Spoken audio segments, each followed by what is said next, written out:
Please excuse me for the play on words, but I thought it worked really well. That without an exclamation point, but just coming out in time. It turns out that it's a family. This is a family story about my brother John. At age 19, in the year 1969, he came out as gay in Time magazine. And attitudes toward homosexuality were very different in 1969. For any of you who don't know about Time, it was a national weekly magazine that was first published in 1923. And by 1969, hundreds of thousands of people around the world read Time magazine each week. Now I think it's primarily online and famous for a Person of the Year issue every year.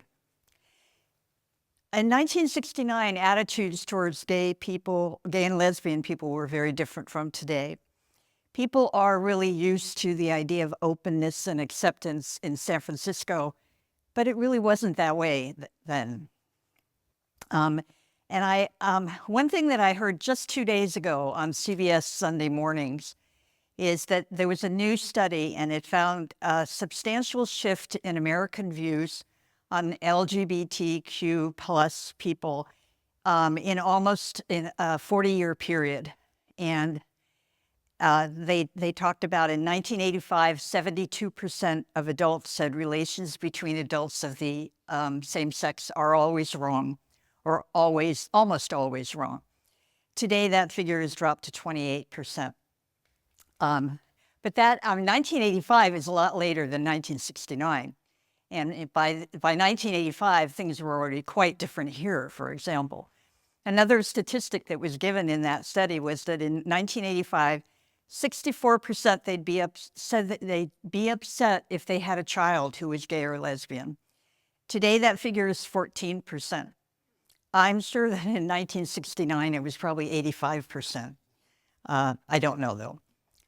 So I'm going to start with, I think I'm going to start with this. There he is. Okay, that's my brother. He was born in 1950. And I'm going to go back a little bit to our childhood. It was just a typical family childhood. That's right. I'm going the wrong way. Okay, that's the two of us in the mid-50s. And here's a picture of the two of us about 2 years later, in about 1957. And I'm going to give you just a little background. We lived as children in the Sunset District.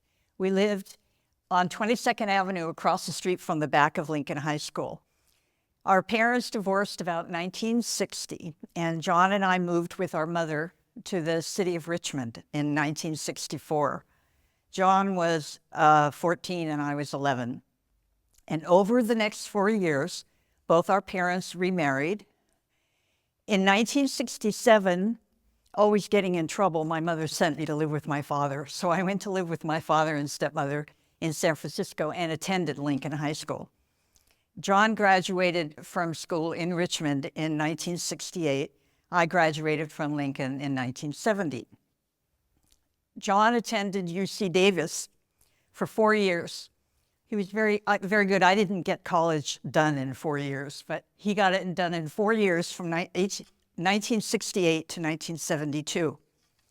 In June 1969, the Stonewall Inn uprising occurred in New York. And that's become an event that is seen as the beginning of the gay rights movement.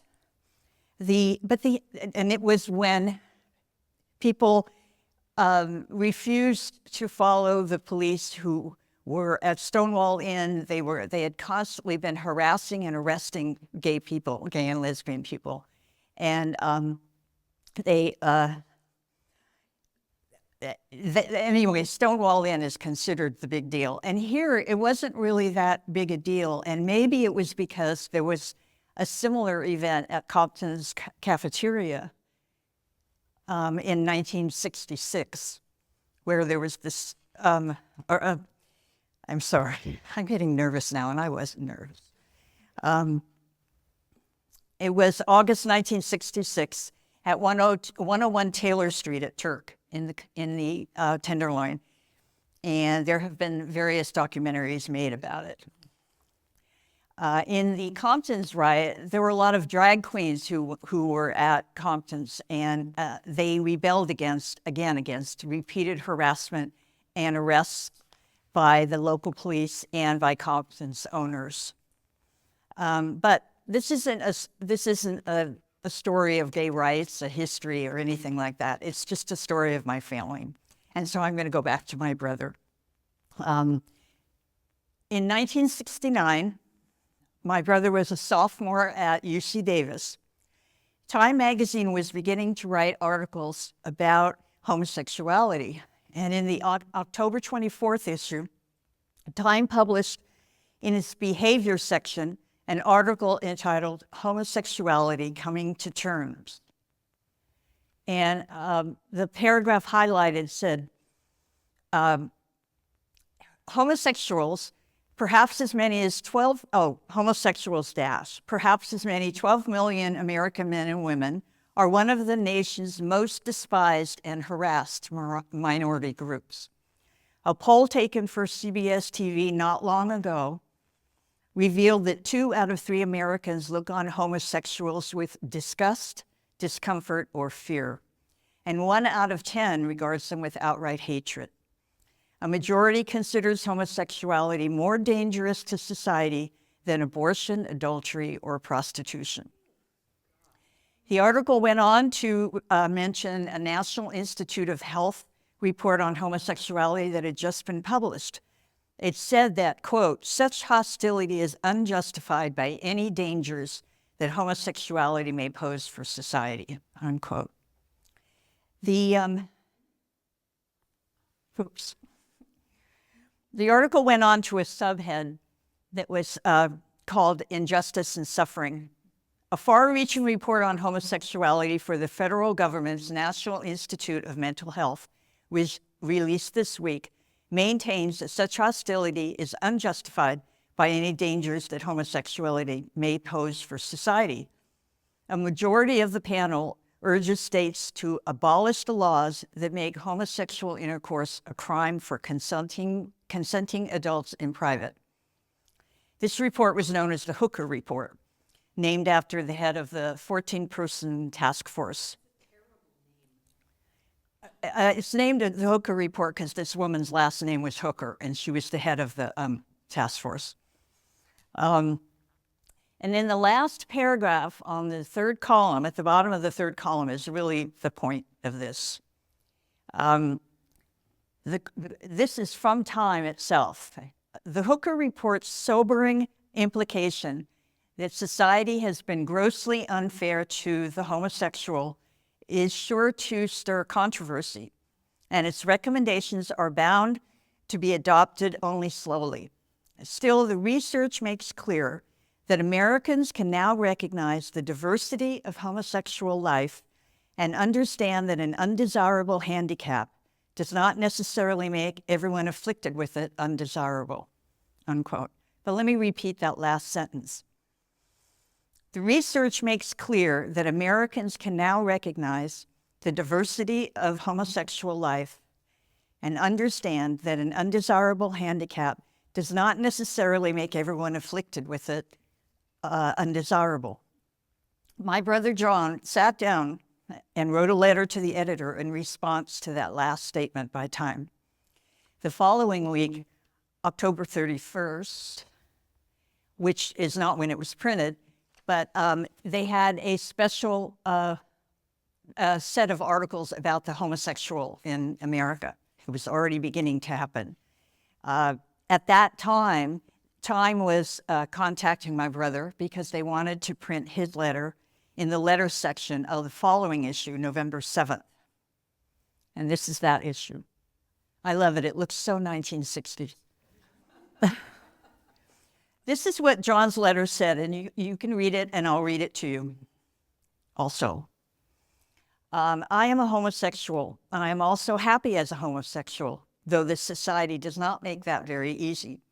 And I reject the implication that I have a quote, undesirable handicap, unquote. For it is not my homosexuality, but rather society's insane reaction to it that is the undesirable handicap. More than a homosexual, I am a person with most of the same goals in life and needs from life that heterosexuals have. The amount of love and not the sexual object choice determines the value of a relationship. The, quote, problem of homosexuality, unquote, is misnamed. More accurate is the problem of a society that refuses to accept, embrace minority behavior. The Indian experienced that problem, it killed him. The Black man experienced that problem, it enslaved and ghettoized him. The homosexual experienced that problem, it castrated him. According to my mother, a Time editor called twice asking if he wanted his name attached to that letter. And usually a letter like that would have name withheld. And my brother both times just said, yes, go ahead and sign my name. And so it said, John Ungaretti, 72, class of 72, Applied Behavioral Science, University of California, Davis. So that his letter was going to be published, but before it was going to be published, he had to tell the family. He had to tell us all. And he had to tell me, our father and stepmother, and our grandparents, because my mother already knew, actually, oops. Oh, that was the letter I was going to show you, and I didn't. Sorry. My brother obviously is in the middle. My mother's on the left, and my stepfather, Bob Bryant. My mother's name was Bob Bryant, Dorothy Bryant by that point. She already knew that he was gay. When he was 13 or 14, he went to her and told her. And at that time, people were going to be cured of being gay. It was considered an illness. And so he asked her to send him to a counselor who would cure him of his homosexuality. Many years later, he told me that it turned out that counselor was gay, so it didn't have any effect. This photo was taken actually when my brother graduated from Davis in 1972. And then the next person he had to tell, well, the first person he had to tell in 1969 was me. And so he came into my bedroom, and there I am in 1969. And I'm very happy about my response. I have nothing to be ashamed of, because he came in and he told me this, and I just said, oh, okay. And it was no big deal. And then he asked me if I'd be willing to read a novel about it. And I said, sure. And so he gave me Giovanni's Room. And I still think I was probably the only 17-year-old girl reading Giovanni's Room in 1969, or maybe often since. My father and my stepmother, he told them, they didn't say anything negative, but they told me later that they had guessed. And my father's mother, who we called Nonna, she said something to the effect that she didn't always like everything that he did, but he was her grandson, and she loved him. And so that was her response. My mother's parents, Grandma and Grandpa, did not take the news well. For a while, they didn't want to see John. He wasn't invited to some family gatherings where he normally would have been invited.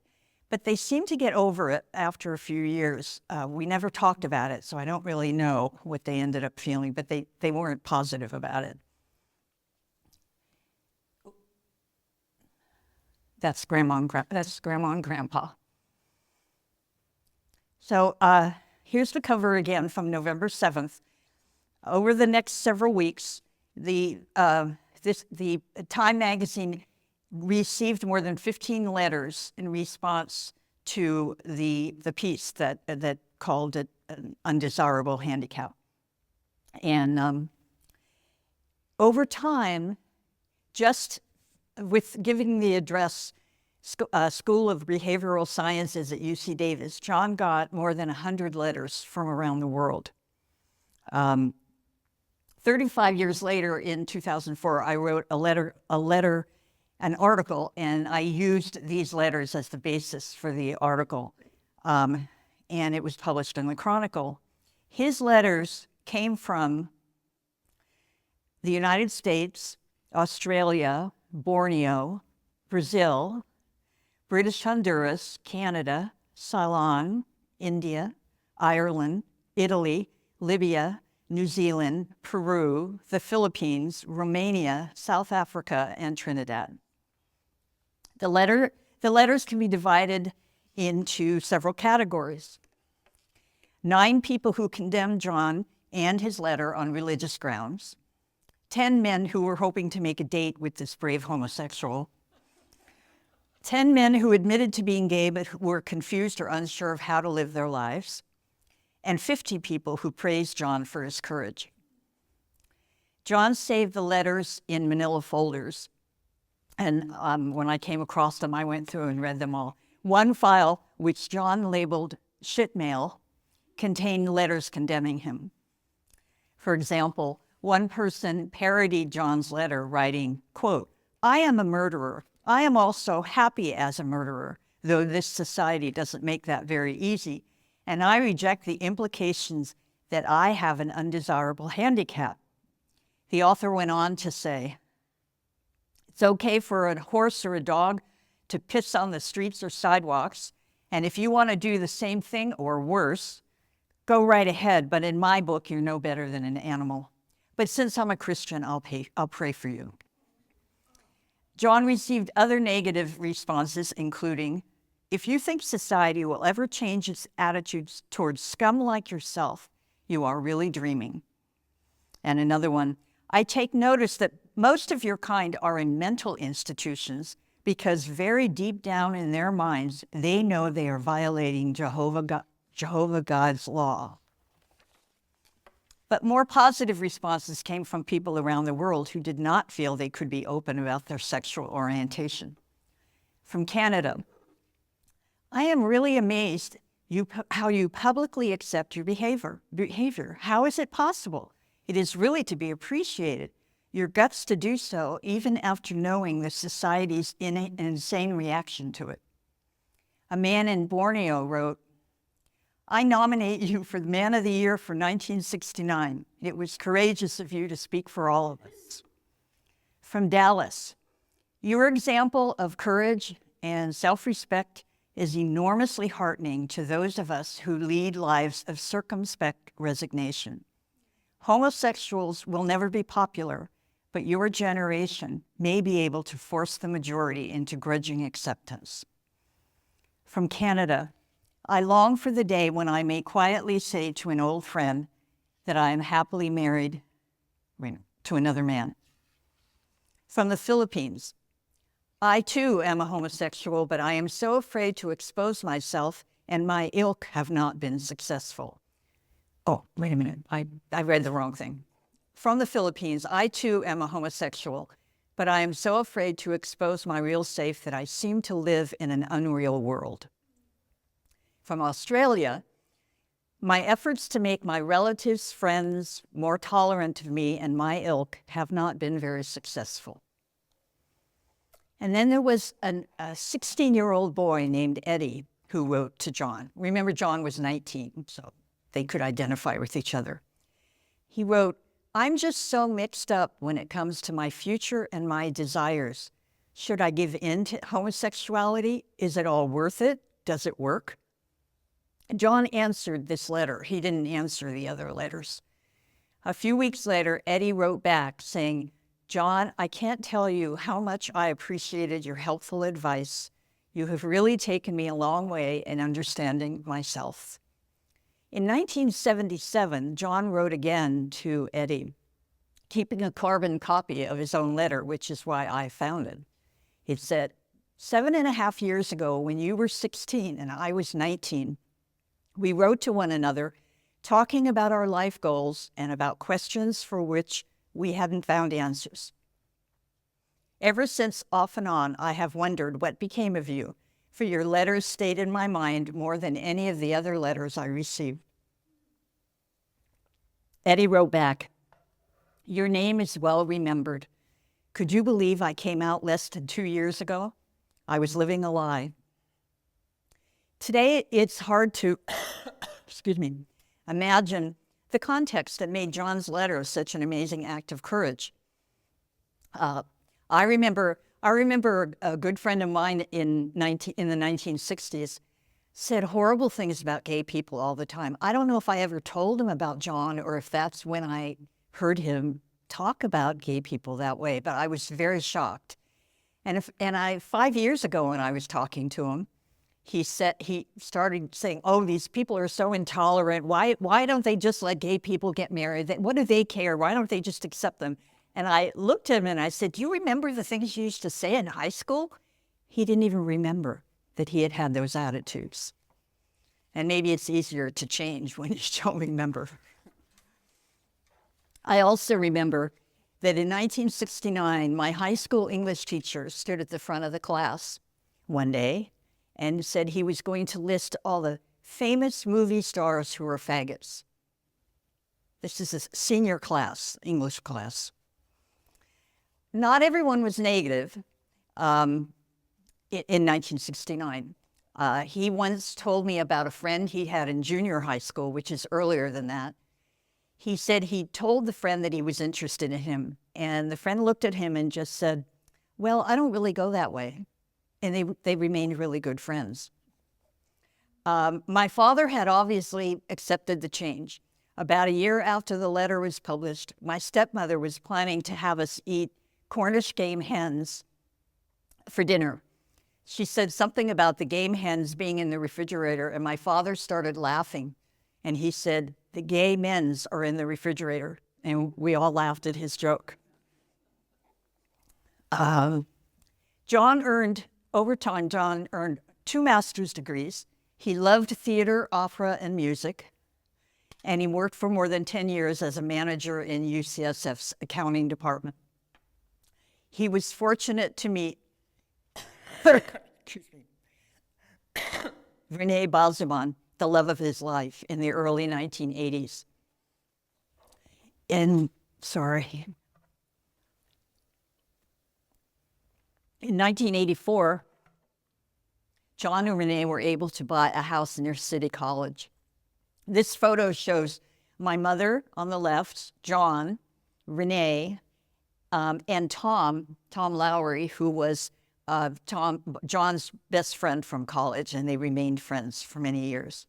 I was actually living in Pennsylvania at the time, and so the photo was taken to send to me. So, and then there are a couple other photos here. There was a trip that, that's Halloween, 1987, the two of them. But before that, that's when we went to Sonoma County one time, and these are just some pictures that were taken of that day. Going the wrong way. Okay, this is John with 2 of his closest friends. John is in the middle. Renee is on the right. And on the left is Tom Lowry, who was a college roommate of John's, and I had mentioned him earlier. John told me he had a crush on Tom, and although Tom was also gay, he wasn't interested in John that way. So they never got together that way. But they were friends for the next 20 years. My father and stepmother had moved to Carmel in 1971. It took a little while for them to fully accept the relationship that was so important to John and Renee.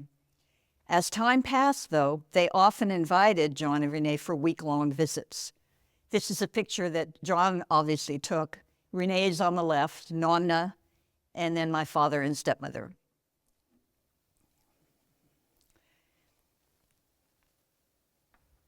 When Renee died of AIDS in 1988, John wanted to contribute a panel to the AIDS quilt. A friend of his designed the panel and all the pieces for it. And different friends and family members cut out the pieces, and I did the sewing. And this is the quilt pattern, what it was going to look like. And we would take off different flowers, and people would cut them out, and then cut out the fabric. And the final quilt looked like this. One time when there were some sections of the quilt on display at the San Francisco airport, my brother was really excited because that was there. It was one of the ones being shown.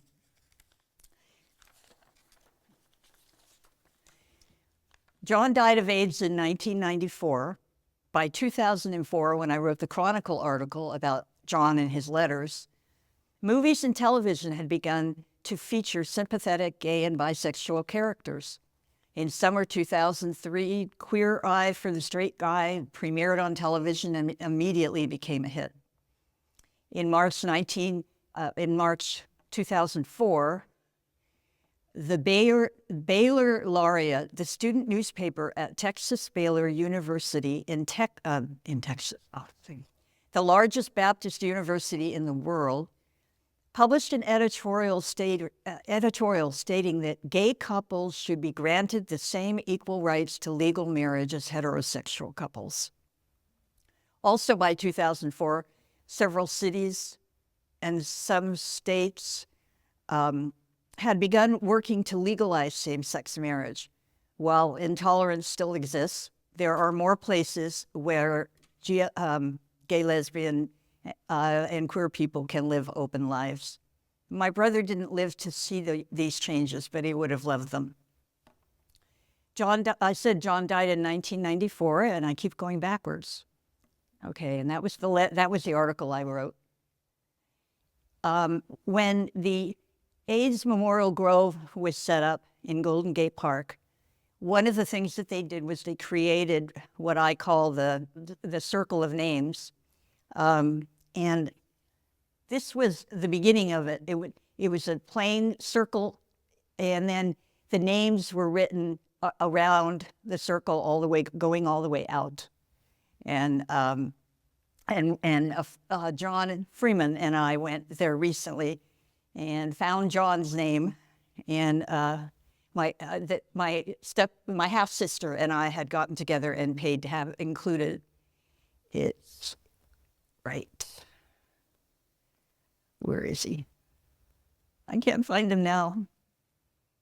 Maybe it's the next one. I think this just shows the circle. This is the beginning of it. And then the next picture is John R. Ungaretti.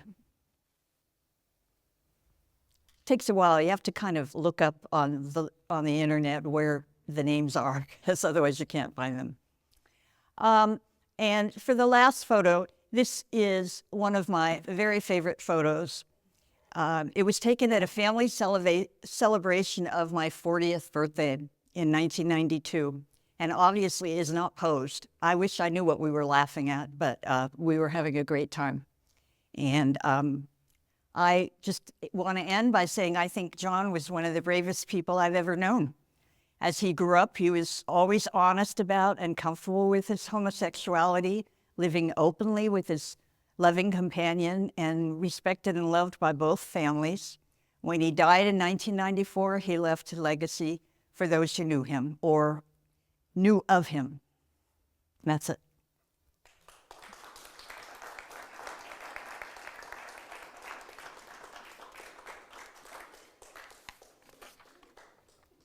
We'll leave that up for Q&A.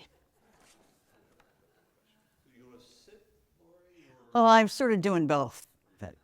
Important. Yeah. So I'll sit. Go ahead. The thing, Lorri and I went up to the East Dell in Golden Gate Park and got the map, and they tell you where to go, and you think four rows beyond there's Barbie Milk, and they're, it's like, yeah. They were famous people. It was San Francisco history. And yet, the magnets named there because they gave money, had nothing to do with homosexuality. It was all that saying, to me, it all felt so normal. And I hope that's what you got out of Lorri's talk, was that it was just a family story. It was a family story. It was a family story about, a loved person who did not make sensational demonstrations or was trying to get anybody to convince anybody of anything. He just lived his life and and was supported by his family. So much of this we hear is all about something sensational. And yes, it was sensational that he was written up in Time magazine, but he did not lead a sensational life. He was not convincing anybody of anything. He was just living his life and loving. You know, I mean, that's how. Okay, we're ready for some questions.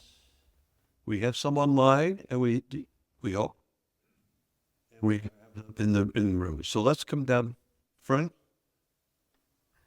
Let's do that with first. Oh, you're first.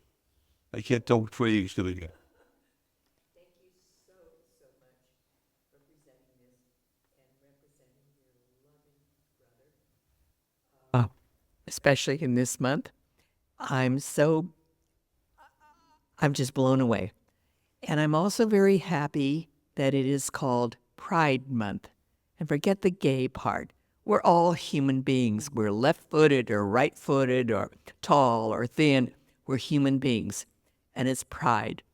It's pride that we have. I just can't thank you enough for presenting the story of your brother. And I also have to put in a little picture. I love your images of America on the sunset. And I think Lincoln High looks really good now. They've done a great bit. So That was a picture I took when I was little, because our house was right across the street. So okay, they've upgraded it. So Oh, I know. I went to Lowell, so I mean I'm familiar with Lincoln. I just can't thank you enough for coming and presenting the story of your brother and how, when he finally left this world, how was he thinking? How was he feeling? How were things going? Well, he was dying. I mean, course, and of so course. and And in when great you, pain. He made a real point of talking to each individual person, having a private talk with each individual person in the family. So none of us knew what he said to them. But the sad thing is, he saved the two most important to him, my mother and me, to last, and it was too late.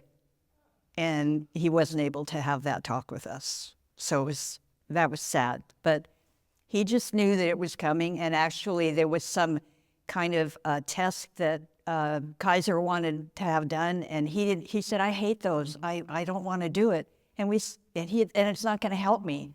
And we just said, let's leave. You know, you don't have to do it. But so everyone dies their own way. One in the back, and then you'll be next.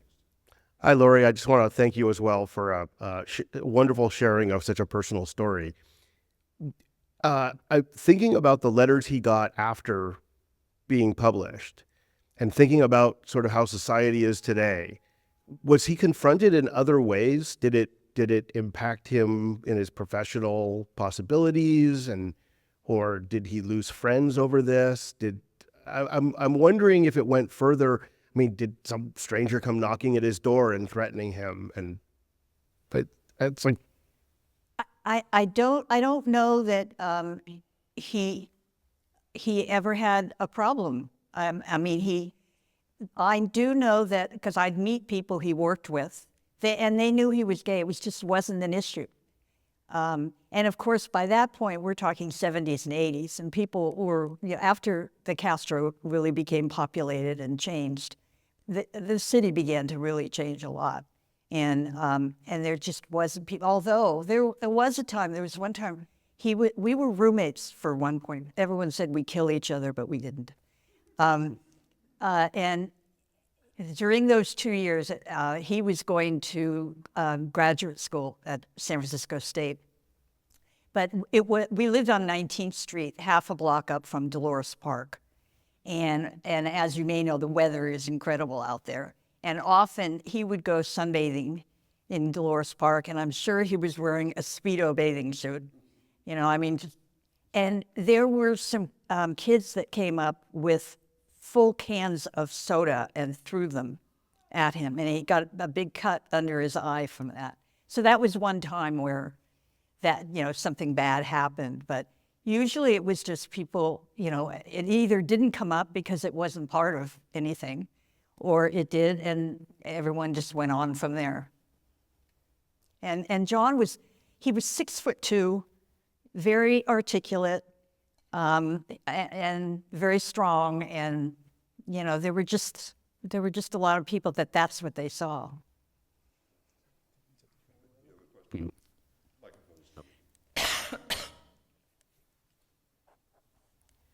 Thank you, Lorri, for such a poignant tale. Was John particularly politically active, or somebody who would have the courage to take something like this on in 1969? How did you and your family, were you surprised, or did you think that was very much in vogue with his I spirit? think we thought it was very much John, even though most of us didn't really know that he was leaning that way. But he used to go on civil rights marches and anti-Vietnam marches with my mother a lot. And I was younger, and I didn't care about politics at all, and so I wasn't involved until later. When I was in high school, I went on marches with my mother. But he did have thoughts, but he was really brilliant. He was brilliant in many ways. You can see from that letter he wrote. I think that letter is amazing to me, and that came across in a lot of the things that he did.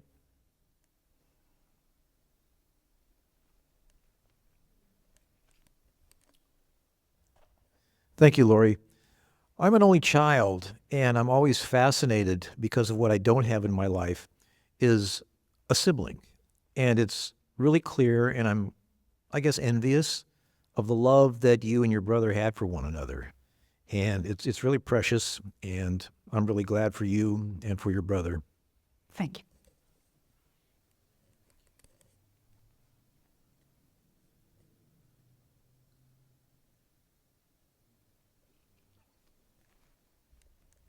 Follow-up. Thank you. I'm just wondering, are you thinking of publishing something, putting his letters together and part of your family story, and bringing it to more and more people? I haven't really thought about, 2 months ago, I didn't even think about doing this. I was going to do a different topic, and I apologize to people who wanted the Stern Grove history, which I could do another time. But I was talking to someone else who is in the San Francisco history world, and he and I began talking. I don't know why I was talking about my brother. I don't know why. And then he just looked at me and said, "You need to make a program about that." And I had never thought of that. I mean, all these years I've given these programs for over 20 years of San Francisco history. It never even occurred to me. Right. And he just insisted, and he asked me more questions. He said, "You've got to put that in there. You really have to do it." And that when I started to do it, it got really exciting. But I don't know that I want to go into anything Well, like think that. about it, because this would be great for San Francisco history, and especially at this time now. Think about putting all the letters and pictures and things together. I think it would be a great publication. Please. Oh, thank you. The other thing is that I donated the letters to, what is that gay thing at the library? Oh, they have their own. It's somebody's little name. sort. Yeah. Yeah, I don't. No, I don't. I didn't even keep copies. I didn't ever thought I was going to do anything with it. That's why I went to the article. I could, yeah, hopefully they still have them. Enough people in the public library. Yeah. They meet that possible.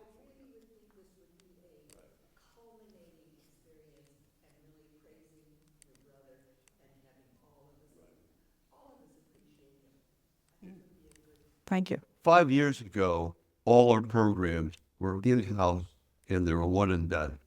Today, we are recording every one of these programs, and we don't know where that is taken. So let's hope that there's somebody who's, when this is archived and ready in weeks, it will definitely be available online. No, but let me just add something kind of interesting is that there was someone who wrote a novel about 10 years ago, and he looked me up because he has my brother as a character in the novel because of what he did with Time Magazine and at Davis. And he didn't know my brother, and I became the editor of this book for him. And that was really exciting. And then he looked me up. That was about 15 years ago, 20 years ago. And then he looked me up again during COVID. And he was trying to write something for Moth, which is a KQED program. And so he had me look at it. And it's just something really, that I feel that's a really special thing that I never would have expected. And when I got to his name in the novel that this person had written, it was really kind of exciting. I'm sorry, I interrupted someone else. Just a quick follow-up on her comment. I actually teach high school, and it's easy to think because we live in an area where there's so much more acceptance and support for young people. My students are obviously a little bit younger, but some are 18 than your brother was. And I would second her idea. I know it's a lot of work, but I think it's such a story of such incredible courage because of the time in which he did it, that I think young people still need to hear stories like this. Yeah. I would say that's one aspect of the comment. And the other aspect of the comment is this. I would guess even then, San Francisco, although maybe not more tolerant necessarily of the gay community, is just a more tolerant type of place. And I came here in 1980, but I think it's hard to imagine, if you haven't come from somewhere like Arizona, how intolerant it's possible to be. And I think around the country, there's still people, LGBTQ people, my own niece, who don't know how to feel safe coming out. And I think this story, even though here in San Francisco, there's so much support, but I think if this story could reach a broader audience,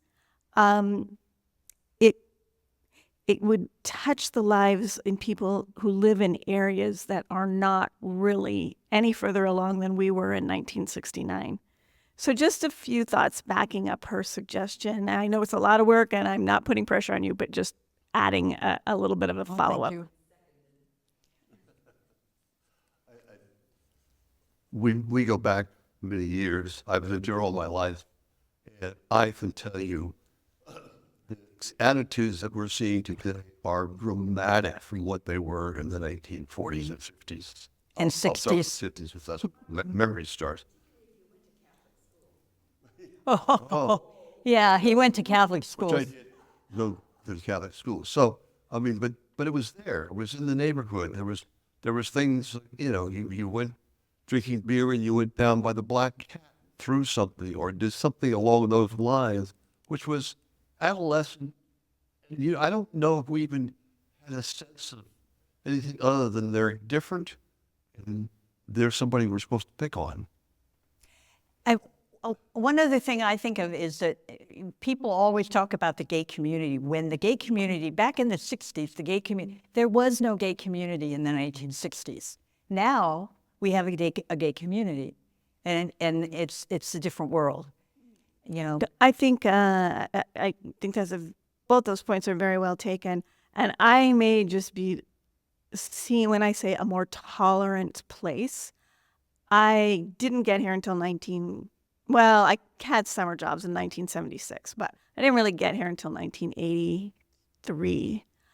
as to live here. And I think what I was alluding to was a sense of being more willing to learn to be tolerant than I have experienced in other parts of the country. Again, that's it's through the eyes of just one person. But I really do appreciate the idea that we might think the Bay Area always had this tolerance for people who were gay. And I actually spoken to Lorri, and she assured me this was not the case. So I wasn't speaking really for specific to the gay experience here, but just to a general willingness to be more tolerant, or maybe just a general capacity to be more tolerant. My experience has been that intolerance is intolerant towards other until you got to know them, and you can either choose to like them or not like them. But you're almost brainwashed to dislike and have some kind of apprehension about the other until you really know them. Okay. And that's the hard part. We can know people so much better in San Francisco who are from very diverse places.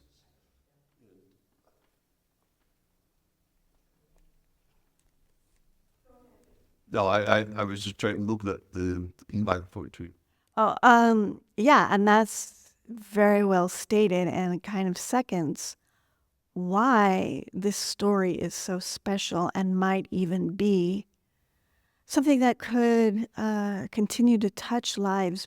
Again, I use the word capacity for tolerance, a willingness to get to know people. Lorri said her grandparents were not happy, but they had eventually a willingness. And we all have read stories about parents who brutalized their son or daughter who came out with, a different sexual orientation.